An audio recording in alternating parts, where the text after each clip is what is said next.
ঈদের পর থেকে আবার তৃণমূলের সাংগঠনিক কার্যক্রম শুরু করবে ক্ষমতাসীন দল আওয়ামী লীগ। উপজেলা নির্বাচনের কারণে তৃণমূলের সম্মেলন স্থগিত থাকলেও দলের ৭৫তম প্রতিষ্ঠা বার্ষিকীকে ঘিরে আবারও চাঙা হতে শুরু করেছেন দলের নেতাকর্মীরা। দলটির নেতারা বলছেন, উপজেলা নির্বাচনকে কেন্দ্র করে তৃণমূলে যে বিভেদ তৈরি হয়েছে তা নিরসনেও কাজ করা হবে। গেল ৮ মে থেকে ৫ ধাপের উপজেলা নির্বাচনের কারণে তৃণমূলের সম্মেলন সহ নানা সাংগঠনিক তৎপরতা স্থগিত রেখেছিল আওয়ামী লীগ। নির্বাচন শেষ হওয়ার পর দল গোছানো সহ সাংগঠনিক কার্যক্রমে গতি আনতে কাজ শুরু করেছেন আওয়ামী লীগ নেতারা। আওয়ামী লীগের ৭৮টি সাংগঠনিক জেলার মধ্যে ৬৯টিতে সম্মেলন হয়েছে। ২০১৯ সালে সম্মেলন হয়েছে এমন ৩০টি জেলার কমিটিও মেয়াদ উত্তীর্ণ হয়ে গেছে। দীর্ঘদিন সম্মেলন হয় না ৯টি সাংগঠনিক জেলায়। চট্টগ্রাম মহানগরে সম্মেলন হয়েছে ২০১৩ সালের জুন মাসে। সম্মেলন ছাড়াই নারায়ণগঞ্জ মহানগর, মাদারীপুর জেলা কমিটি হয় ২০১৩ সালে। এছাড়া মুন্সিগঞ্জে ২০১৪ সালে, কিশোরগঞ্জে ২০১৬ সালে, শরীয়তপুরে ২০১৬ সালে, বরিশালে ২০১২ সালে, চাঁদপুরে ২০১৫ সালে এবং মৌলভীবাজারে ২০১৭ সালে সর্বশেষ সম্মেলন হয়েছে।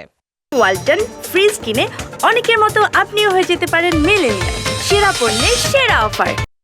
আওয়ামী লীগের সাংগঠনিক সম্পাদকরা জানান, সেপ্টেম্বরের আগে তৃণমূলের সম্মেলন শুরু করা সম্ভব নয়। এই যে বাজেট অধিবেশন চলছে, তারপরেই জুলাই মাস,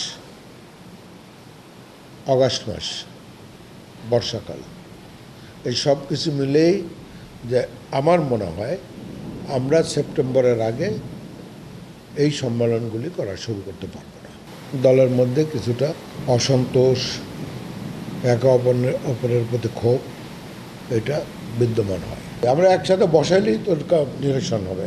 দলটির নেতারা মনে করেন, ২৩শে জুন দলের ৭৫তম প্রতিষ্ঠাবার্ষিকী উপলক্ষে নতুন করে সাংগঠনিকভাবে উজ্জীবিত হবে নেতাকর্মীরা।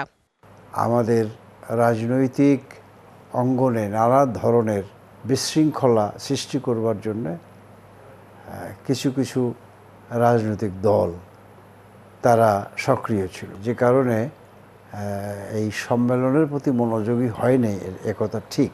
আগামীর ২৩শে জুনকে কেন্দ্র করে সারা বাংলাদেশের নেতা কর্মী উৎসবের সঙ্গে পালন করবার প্রস্তুতি গ্রহণ করছে।